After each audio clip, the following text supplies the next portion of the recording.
Et oui, on est deux. Le 6 décembre 2011, après 18 mois de crise politique, soit 541 jours, un gouvernement fédéral de plein exercice est enfin formé. C'était la plus longue crise du genre en Belgique et certains ont même cru à la fin de la Belgique et à l'indépendance de la Flandre. Comment en est-on arrivé là? C'est ce qu'on va voir tout de suite en moins de 10 minutes sur Belgica.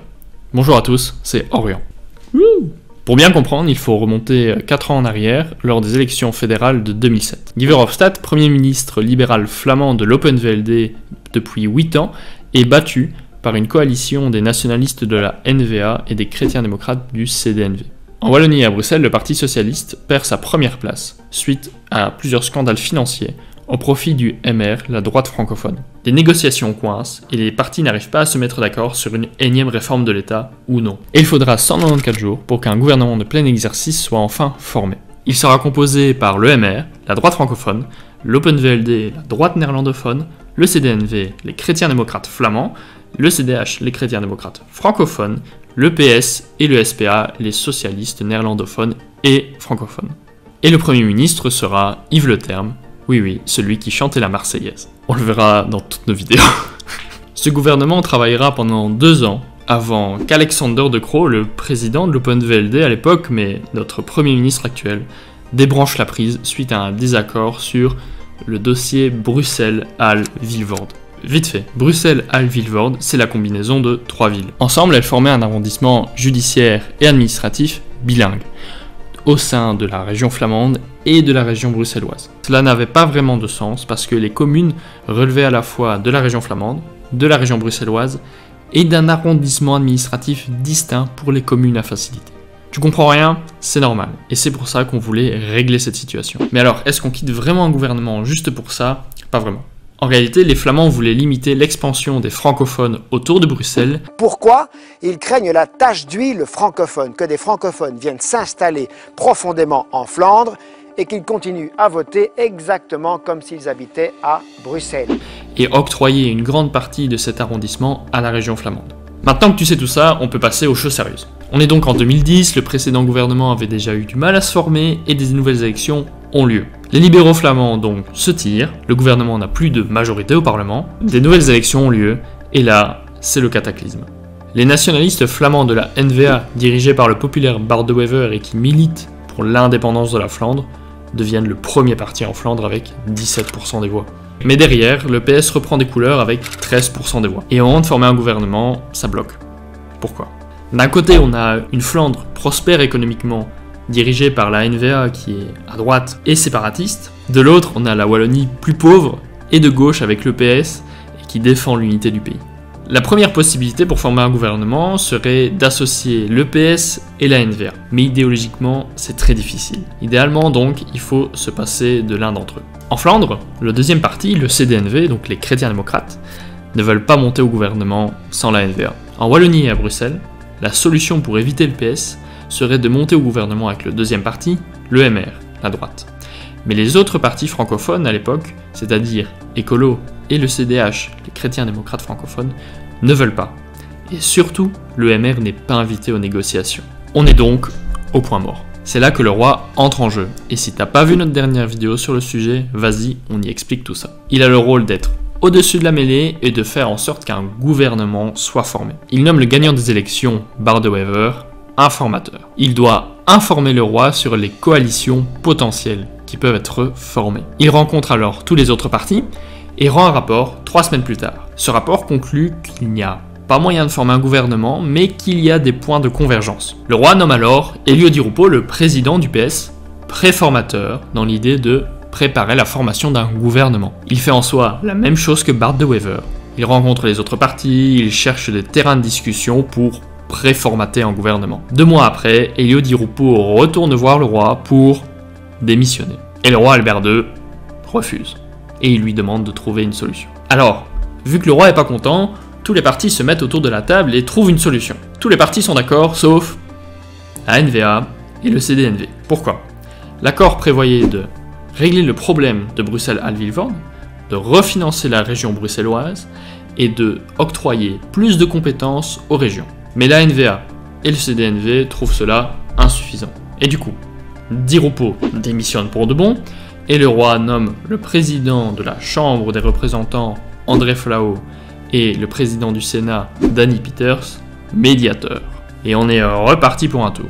Il rencontre à deux tous les partis et négocie. Mais un mois plus tard, Bart de Wever de la NVA reclaque la porte en déclarant que les francophones ne font pas assez d'efforts. Mais alors que ceux-ci, et plus précisément le MR, disent que les francophones en font trop pour les flamands. Le roi nomme de nouveau Bart de Wever comme clarificateur. Et il a seulement 10 jours pour remettre un rapport sur ce qu'il veut dans la note du gouvernement. Il rend alors un rapport et ses propositions sont imbuvables pour les francophones. Transfert complet de la justice aux régions, révision du rôle du roi et plein de choses qui auraient conduit vers l'indépendance de la Flandre. Retour au point mort et une même question, qui pourra former un gouvernement? Le roi a une solution. Il se tourne vers un vieux briscard de la vie politique, Johan van de Lannotte. C'est l'ancien président des socialistes flamands. Et il reçoit le titre de conciliateur. Il doit restaurer la confiance et relancer les négociations. 10 semaines plus tard, il rend un rapport. Encore. Une fois de plus, tout le monde est d'accord, sauf la NVA et le CDNV. Johan, le type plutôt expérimenté, il jette l'éponge. Vous savez comment ça fonctionne maintenant, le roi nomme un informateur, cette fois-ci c'est Didier Reynders, le président des libéraux francophones. Mais on se rappelle jusqu'ici, le MR n'était pas convié aux négociations, et Didier, il remet son rapport un mois plus tard. Vous vous demandez comment ça va finir? Bien moi aussi. Cette fois-ci, le roi nomme Wouterbeek, le président du CDNV, donc le deuxième parti flamand, médiateur, pour concilier une ultime fois les partis. Spoil, ça ne marche pas. Et cette fois-ci, Albert II, il est vraiment pas content. Ça fait plus d'1 an que les élections ont eu lieu, le roi convoque Elio Di Rupo et le nomme formateur. Il a une mission, former un gouvernement par tous les moyens. 2 mois et demi après, Elio Di Rupo rend une note pouvant servir à la formation d'un gouvernement. Plein de choses sont prévues. Scinder Bruxelles-Halle-Vilvoorde entre la région flamande et la région bruxelloise, transférer des compétences aux régions, refinancer Bruxelles et une cure d'austérité budgétaire. Dans les mois qui suivent, plusieurs autres accords sont trouvés sur des points plus précis. Et en octobre, un accord sur une réforme de l'État est trouvé. C'est la 6e réforme de l'État. Mais cet accord ne réjouit pas tout le monde. Une partie du MR, donc la droite francophone, fait scission, c'est le FDF, le Front démocratique des francophones. Il juge que l'accord a été trop loin et fait trop de concessions aux Flamands. Maintenant qu'on a un accord, les négociations sur tout le reste peuvent seulement commencer, c'est-à-dire les pensions, la crise sociale, la crise de la zone euro à l'époque, etc. En effet, à l'époque, on était en pleine crise financière, et l'Union européenne et les marchés financiers pressaient la Belgique à former un gouvernement de plein exercice. Et finalement, le 6 décembre, un accord de gouvernement est trouvé. Il fait 177 pages, et 3 jours plus tard, Elio Di Rupo prête serment devant le Parlement. Il forme un gouvernement réunissant les chrétiens démocrates, le CDH et le CDNV, la droite, le MR et l'Open VLD, et les socialistes, le PS et le SPA. Et c'est enfin fini. Mais alors, a-t-on vraiment vécu sans gouvernement pendant presque 2 ans? Non. Et quand on dit qu'on a vécu sans gouvernement, c'est complètement faux. Il y en a un, mais il gérait les affaires courantes. Lorsqu'un gouvernement démissionne, il continue de gérer ce que l'on appelle les affaires courantes, en attendant qu'un gouvernement dit de plein exercice soit formé. C'est quoi la différence, tu vas me dire? Elle est qu'un gouvernement d'affaires courantes ne peut prendre de décisions que pour assurer la continuité du service public. Il ne peut pas, par exemple, lancer de grandes réformes sociales ou économiques. Il est juste là pour gérer la situation le temps que le nouveau gouvernement prenne la place. Donc oui, pendant la crise, il n'y a pas eu de grandes réformes budgétaires ou sociales. Mais en contrepartie, on a eu la 6e réforme de l'État qui a chamboulé complètement la Belgique. Mais la question qui se pose, c'est: et si la NVA n'avait pas eu ce qu'elle voulait? Les nationalistes flamands militaient à l'époque pour l'indépendance de la Flandre, avant de lisser un peu leur discours et de parler maintenant de confédéralisme. Mais la 6e réforme de l'État, donc l'accord qui a été trouvé par tous les autres partis, sauf eux, leur donne quand même matière à se réjouir. Je m'explique.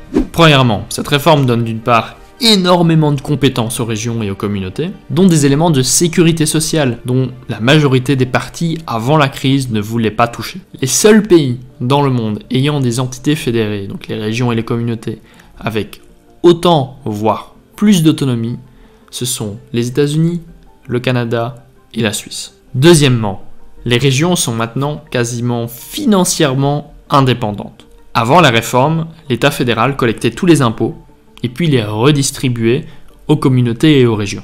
Maintenant, Les régions collectent pour 70% de leurs besoins financiers. Troisièmement, le budget du gouvernement flamand est maintenant plus élevé que le budget du gouvernement fédéral. Ce n'est peut-être pas grand-chose dit comme ça, mais cela montre bien que les enjeux se déplacent. En fait, le centre de gravité du pouvoir se déplace de Bruxelles vers les régions. Quatrièmement, la N-VA a pour objectif de proclamer l'indépendance de la Flandre, car selon elle, la Belgique ne fonctionne pas bien et les Flamands ne peuvent pas pleinement s'épanouir. Leur objectif, c'était donc de démontrer cette thèse. C'est pour ça que quand la N-VA le pouvait, elle faisait tout pour que rien ne bouge et que l'État fédéral soit bloqué. Elle pouvait ensuite dire aux Flamands « Regardez, la Belgique ne fonctionne pas bien du tout, il faut proclamer l'indépendance de la Flandre ». La non-coopération était donc une stratégie politique. Cinquièmement, la N-VA et par son populaire chef Bart de Wever a contaminé le champ politique flamand en imposant le thème de l'indépendance de la Flandre et du confédéralisme. La preuve est que le CD&V et Vroyd ont adhéré à certaines de ces thèses. Et le Vlaams Belang, un parti d'extrême droite flamand bien hardcore et militant pour l'indépendance de la Flandre, est devenu le deuxième parti en Flandre. Maintenant, les partis indépendantistes flamands sont à 2 doigts de recueillir 50% de l'électorat. Voilà, c'était un beau résumé de la crise politique 2010-2011. On n'a pas pu tout débriefer, tout analyser, mais ça t'a donné quand même une belle image de ce qui s'est passé. J'espère qu'on a été compréhensible, et si ça t'a plu, lâche un like, abonne-toi et mets la cloche.